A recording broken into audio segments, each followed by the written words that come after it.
Hey everyone, welcome to NCERT easy explanation. तो आज की इस वीडियो में बच्चों हम बात करेंगे एम फेज़ के बारे में। ये हमारी पार्ट सेकंड वीडियो है from the chapter cell division cell cycle से। इससे पहले हम लोगों ने सेल साइकिल को डिटेल में समझ लिया है और आज हम जानेंगे कि एम फेज़ क्या है और इसमें कितने स्टेजेस आते हैं और इसको और किस नाम से जाना जाता है। तो जैसा कि इंट्रोडक्टरी लेक्चर में मैंने बताया था कि जो एम फेज़ होता है बच्चों, एम स्टैंड फॉर माइटोसिस। ठीक है, माइटोसिस को बच्चों हम लोग इक्वेशनल डिवीज़न बोलते हैं। अब यहाँ समझने की ज़रूरत है कि इक्वेशनल क्यों बोलते हैं। तो इसलिए बोलते हैं, इस सवाल का जवाब ये है कि माइटोसिस डिवीज़न में क्या होता है बेसिकली कि मान लो ये एक मदर सेल है, ठीक है, पेरेंटल सेल है। जब ये डिवाइड करेगा माइटोसिस के थ्रू तो यहाँ पे दो सेल बनेंगे। ठीक है, होता क्या है कि क्रोमोसोम का नंबर जितना इसके पास है, फॉर एग्जांपल अगर ये 2n है तो यहाँ पे भी 2n ही रहेगा, मतलब कि क्रोमोसोम का नंबर नहीं बदलेगा, पहली बात।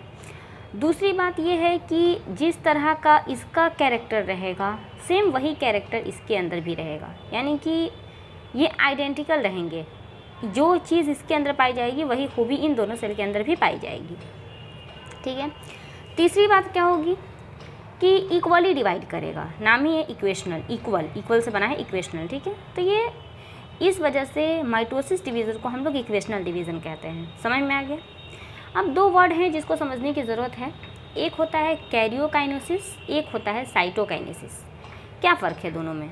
ठीक है, देखो बच्चों, मैंने अगर तुम लोगों ने मेरी वीडियो कंटिन्यू की है मेरे चैनल पे, अगर तुम नए नहीं हो तो नए अगर हो तो एक बार तुम मेरे चैनल की जो भी वीडियोस हैं उन सबको एक बार देख लो, और जो लोग भी पुराने हैं, जो लोग पहले से देख रहे हैं मेरी चैनल की वीडियोस को, तो उन लोग को मैंने पहले बता रखा है कि काइनेसिस वर्ड जहाँ पे भी आए, नेसिस, ठीक है, मतलब क्या हो रहा है, ब्रेक डाउन हो रहा है। ठीक है, दो वर्ड होता है, एक होता है जेनेसिस, एक होता है काइनेसिस। जेनेसिस का मतलब होता है कि कुछ जेनरेट कर रहा है, जेनेसिस वर्ड बना है जेनरेशन से। ठीक है, तो जेनेसिस का मतलब कि कुछ वहाँ पे जेनरेट हो रहा है। ठीक है, और काइनेसिस का मतलब कि वहाँ पे कोई चीज़ टूट रहा है।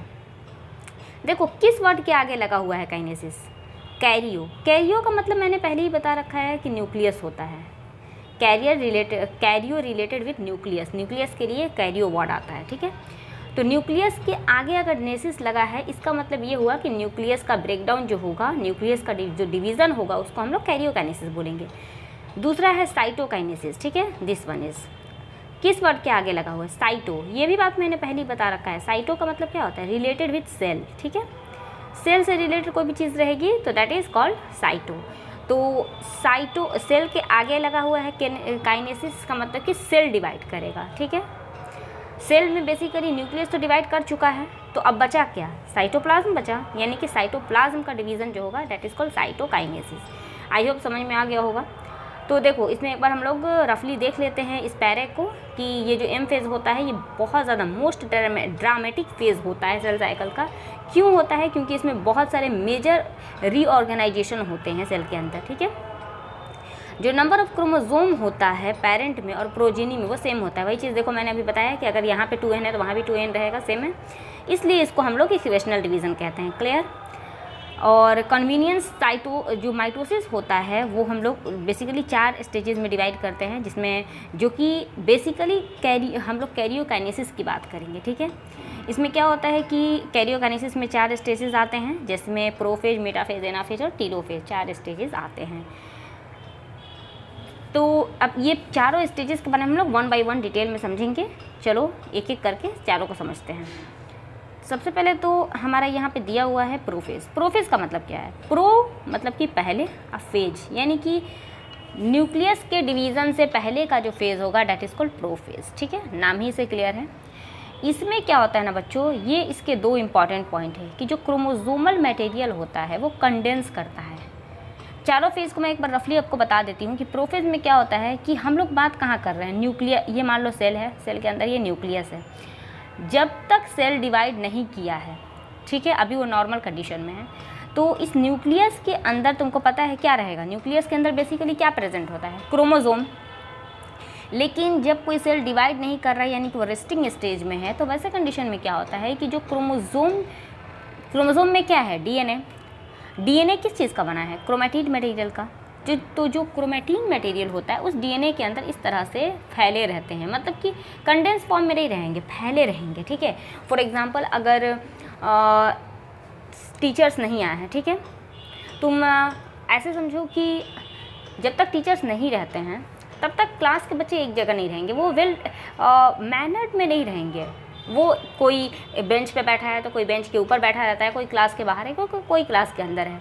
लेकिन जैसे ही घंटी बजी कि टीचर आने वाले हैं, सारे बच्चे अपने अपने रूम में आके अपने अपने टेबल्स पे मतलब सीट पे आके बैठ जाते हैं, तो वो मैनर में हो गए। अब जब वो बैठ जाएंगे तो फिर क्लास स्टार्ट होगी। सेम उसी तरह अभी क्या है कि सेल डिवाइड कर नहीं रहा है, अभी वो इसी तरह है। तो जितने भी क्रोमैटिन मटेरियल है वो पूरी तरह से न्यूक्लियस में फैले रहेंगे। जैसे ही पता चलेगा कि अब सेल को डिवाइड करना है, तो जितने भी यहाँ के क्रोमैटिन मटेरियल होंगे वो सारे के सारे कंडेंस होना शुरू कर देंगे। तो अभी मान लो इस फेज में है, फिर अब धीरे धीरे करके इस तरह से कंडेंस हो गए, ठीक। लास्टली क्या होगा कि कंडेंस होते होते इस तरह से क्रोमोसोम बना देंगे, ठीक है। तो प्रोफेज में बेसिकली यही होता है कि जो क्रोमोसोमल मटेरियल होता है वो कंडेंस करता है to form compact mitotic chromosome, mitotic chromosome बनाने के लिए। और जो chromosome are seen to be composed of 2 chromatids, जो कि एक दूसरे के साथ सेंट्रोमियर पे अटैच रहते हैं। क्या मतलब हुआ इस बात का, याद करो जब मैंने cell the unit of life जब चैप्टर मैंने पढ़ाया था, तो वहाँ पे मैंने तुम लोगों को न्यूक्लियस के बारे में बताया था, और वहाँ पे क्रोमोसोम्स का भी डिफरेंशिएट टाइप्स मैंने बताया था। देखो यहाँ पे उस चीज़ को मैं एक बार और ब्रीफ कर देती हूँ कि यहाँ पे क्या लिखा हुआ है कि 2 क्रोमैटिड, एक क्रोमोसोम में दो क्रोमैटिड होते हैं, ठीक है। ये मान लो एक क्रोमोसोम है, इसमें एक इस साइड हुआ और एक इस साइड, तो इसी को हम लोग क्रोमैटिड बोलते हैं। सॉरी, ये एक क्रोमोसोम है, ठीक है, ये दोनों इस तरह से अटैच रहते हैं, ठीक है, सेंट्रोमियर पे, ओके। ये इसका आर्म्स हो जाएगा और ये हमारा क्रोमोसोम हो जाएगा, ये इस तरह से अटैच रहते हैं। तो ये एक जो बचा ना, इसी को हम लोग क्रोमैटिड बोलते हैं, ठीक है। एक ये वाला एक क्रोमैटिड हो गया और एक ये क्रोमैटिड हो गया, ओके। और जो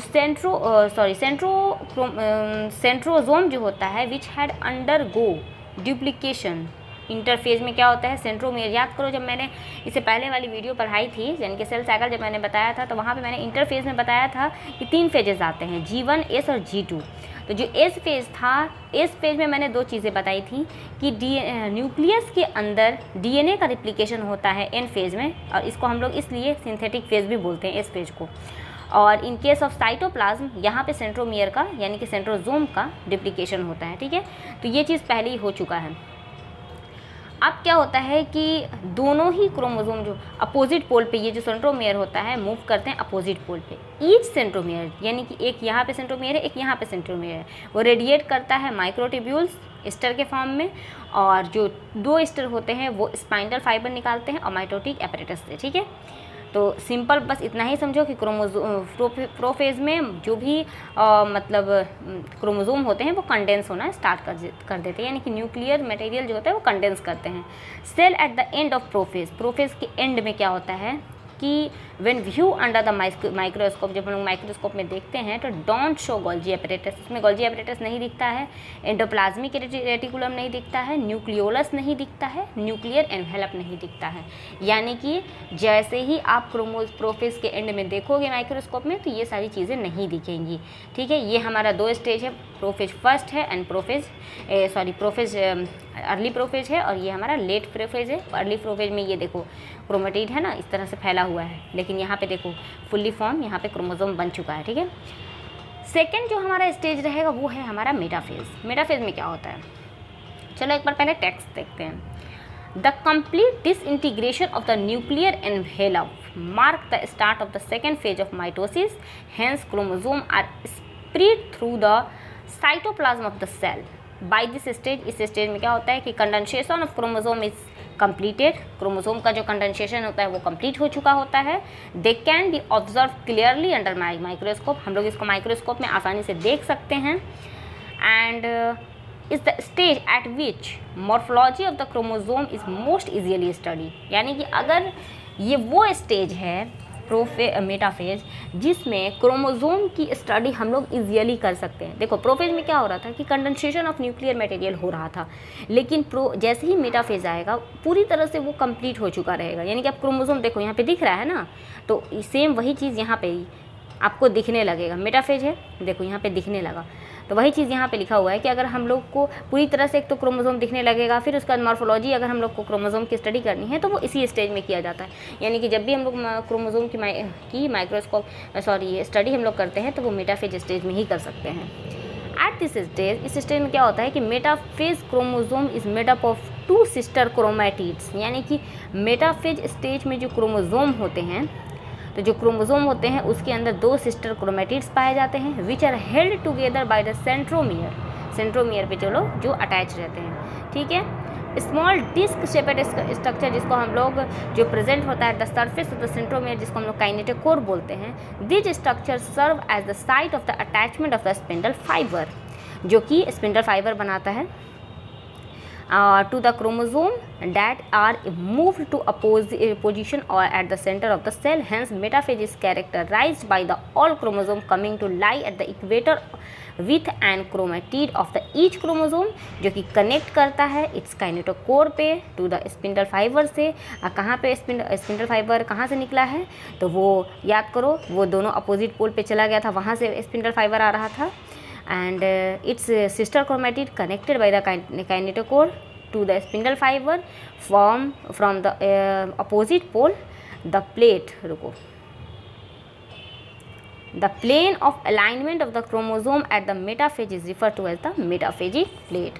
एंड की फीचर ऑफ द मेटाफेज होता क्या है ना बच्चों, अब चलो टेक्स्ट भी पढ़ना ज़रूरी है, क्योंकि एनसीईआरटी की जब तक तुम लाइन क्लियर नहीं करोगे ना, लाख तुम्हारा कॉन्सेप्ट क्लियर है, ठीक है, लेकिन अगर तुम्हारा एनसीईआरटी का हर एक लाइन और हर एक वर्ड अगर तुम्हारा क्लियर नहीं है तो फिर बहुत मुश्किलें निकालना। क्योंकि अभी जो नीट का पैटर्न है उसमें आपको 4 या 5 स्टेटमेंट दे देगा, उसमें स्टेटमेंट फर्स्ट रहेगा, फॉर एग्जांपल ये स्टेटमेंट फर्स्ट है, सेकंड, थर्ड, फोर्थ, सब कुछ आपको लगेगा कि सेम है, लेकिन उसमें वर्ड चेंज कर देगा। फॉर एग्जांपल अभी जो टेस्ट सीरीज़ में ज़्यादातर जो क्वेश्चंस आ रहे हैं, नीट का भी यही पैटर्न है, उसमें क्या होता है कि सब कुछ सेम रहेगा, यहाँ पे स्पिंडल हटा देगा, सिर्फ फाइबर दे देगा, आपका स्टेटमेंट गलत हो जाएगा। आप फ्लो में मार तो दोगे कि हाँ ये सही है, लेकिन वहाँ पे गलत हो जाएगा। अपोजिट की जगह पे यहाँ पे कुछ और लिख देगा, सेम वैसा ही क्रोमोसोम की जगह पे सेंट्रोमियर लिख देगा, तो तुमको लगेगा कि हाँ वही चीज़ है। लेकिन जब तक, कहने का मतलब ये है कि अगर तुम्हें क्वालिफाई करना है तो तुमको एनसीईआरटी की हर एक लाइन की हर एक वर्ड पे पकड़ होनी चाहिए, मतलब तुम्हारी आंखों के सामने दिखना चाहिए वो चीज़, ठीक है। तो इसलिए मुझे टेक्स्ट पढ़वाना पड़ता है। और इसके बाद देखो ये है हमारा मेटाफेज। मेटाफेज में ये मान लो एक क्रोमोसोम है, याद करो मैंने क्रोमोसोम में क्रोमैटिड्स के बारे में बताया था, तो ये हो गया ना, यहाँ पे देखो 2 चीज़ें दिख रही हैं, ये हो गया एक रुको, ये दोनों इस तरह से कनेक्टेड रहता है, ये एक क्रोमैटिड है, ये दूसरा क्रोमैटिड है, ठीक है, 2 क्रोमैटिड हो गया। और यहाँ पे ये जो देखो ये है और एक ये है ना, तो इसी को हम लोग ये सिस्टर क्रोमैटिड होगा और ये उसका आर्म्स हो गया, ठीक है। अब देखो स्पिंडल मेटाफेज जो होता है उसका की पॉइंट ये है कि spindle fibre attach to kinetochore. Kinetochore क्या होता है बच्चों, तो यहाँ पे देखो ये ब्राउनिश कलर का कुछ दिख रहा है, यहाँ पे यही है काइनेटोकोर, ठीक है। स्पिंडल फाइबर क्या करता है, काइनेटोकोर के साथ अटैच हो जाता है। और chromosome are move to spindle equator, spindle equator की तरफ जाते हैं and get align along metaphasic plate through spindle fibre on the both poles, ठीक है। यानी कि प्रोफेज में क्रोमोसोम आपको दिखने लगा, मेटाफेज में क्रोमोसोम बीच ऐसे सेंटर में आकर के देखो ऐसे लाइन कर गया ना, यहाँ पे सेंटर में आ गया, तो ये हमारा मेन पॉइंट है। तीसरा है एनाफेज। एनाफेज में क्या होता है कि at the onset of the anaphase, जैसे ही एनाफेज स्टार्ट होगा, each chromosome arranged at the metaphase plate is split simultaneously and the 2 daughter chromatids, ये जो 2 डॉटर क्रोमैटिड्स होते हैं, now refer to as a daughter chromosome of the future daughter nuclei. क्या मतलब हुआ, मतलब ये हुआ कि अब क्या होगा ना कि यहाँ पे देखो एक क्रोमैटिड इधर मूव करेगा, एक क्रोमैटिड इधर मूव करेगा, तो ये अभी तक तो पेरेंट सेल में ये तो क्रोमैटिड के नाम से जाना जा रहा था, लेकिन जैसे ही हमारा अब नया जो सेल आएगा उस सेल के लिए ये क्रोमैटिड अब नहीं कहलाएंगे, अब इसी को हम लोग क्रोमोसोम बोलेंगे, ठीक है, क्लियर हो गया।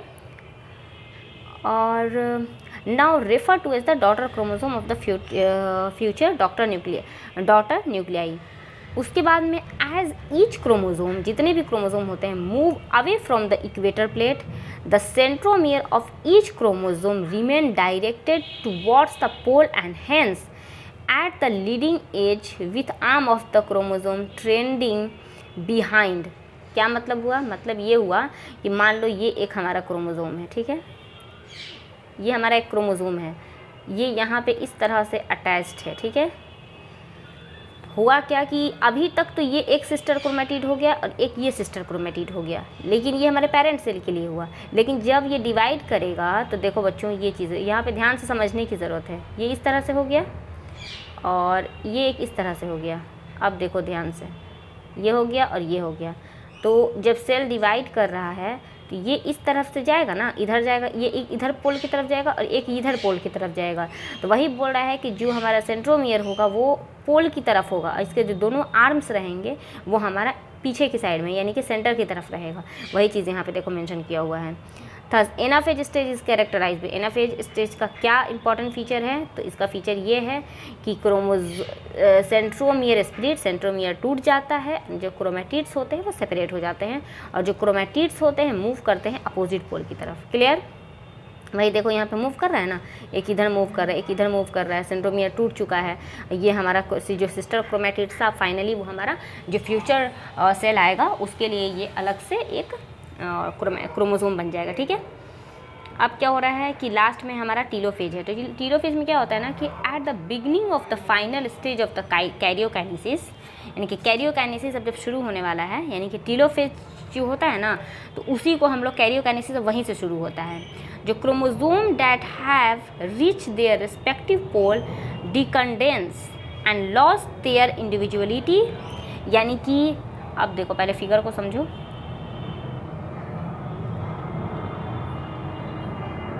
तो टीलोफेज स्टेज में क्या होता है कि ये हमारा एक पोल हो गया, ये दूसरा पोल हो गया। तो जैसे ही वो टीलोफेज स्टेज स्टार्ट होगा वैसे ही जो क्रोमेटिड अपोजिट पोल पे गए थे वो वापस से डीकंडेंस होंगे, यानी कि खुलने लगेंगे। क्रोमेटिड मटेरियल अब वापस से डीकंडेंस होंगे, खुलेंगे। क्यों खुलेंगे? क्योंकि अब उनको वापस से सेल का अब न्यूक्लियस का डिवीज़न करना है और उनकी इंडिविजुअलिटी अब ख़त्म हो जाएगी। The individual chromosome can no longer be seen and each set of the chromatin material tends to collect at each of the pole. This stage, इस स्टेज का क्या की पॉइंट है? तो की पॉइंट इसका बच्चों ये है कि chromosome cluster at opposite spindle pole and identity is lost. उसके बाद में न्यूक्लियर एनवेलप वापस से आने लगेगा दोनों के ऊपर, डॉटर न्यूक्लियाई के ऊपर, और nucleolus, Golgi apparatus and ER reform, तीनों चीज़ें अब वापस से फॉर्म होने लगेंगी, ठीक है। एक बार इसका समरी हम लोग देख लेते हैं। प्रोफेज में क्या हुआ कि क्रोमोसोम दिखना स्टार्ट हुआ, यानी कि क्रोमेटिड मटेरियल का क्रोमेटिड जो मटेरियल थे वो हमारा कंडेंसेशन स्टार्ट हुआ था। और उसके बाद मेटाफेज में बीच में इक्वेटर प्लेट पे इस तरह से आ गया था, ये हमारा अगर सेल है तो बीच में आ गया था। एनाफेज में स्प्लिट कर रहा था और वापस टीलोफेज में वापस से डिकंडेंस यानी कि डिवीज़न हो जा रहा था। एक इम्पॉर्टेंट पॉइंट है दैट इज साइटोकाइनेसिस। हालांकि मैंने इसके बारे में बता दिया है लेकिन एक बार इसमें दो पॉइंट इंपॉर्टेंट है, देख लेते हैं। एक चीज़ लिखा हुआ है फॉरो फॉर्मेशन और एक होता है सेल प्लेट का फॉर्मेशन। क्या मतलब हुआ? तो देखो पहले एक बार टेक्स्ट देख लेते हैं। सेल फॉर्मेशन, सेल प्लेट जो होता है वो प्लांट सेल के लिए होता है और फॉरो फॉर्मेशन जो होता है सेल डिवीज़न में वो हमारा एनिमल सेल के लिए होता है। एक बार टेक्स्ट भी देख लेते हैं। माइटोसिस एक्युमुलाइजेज, क्या करता है भाई? Accomplishes not only the separation of the duplicated chromosome into daughter nuclei, that is karyokinesis, but cell itself is divided into two daughter cells.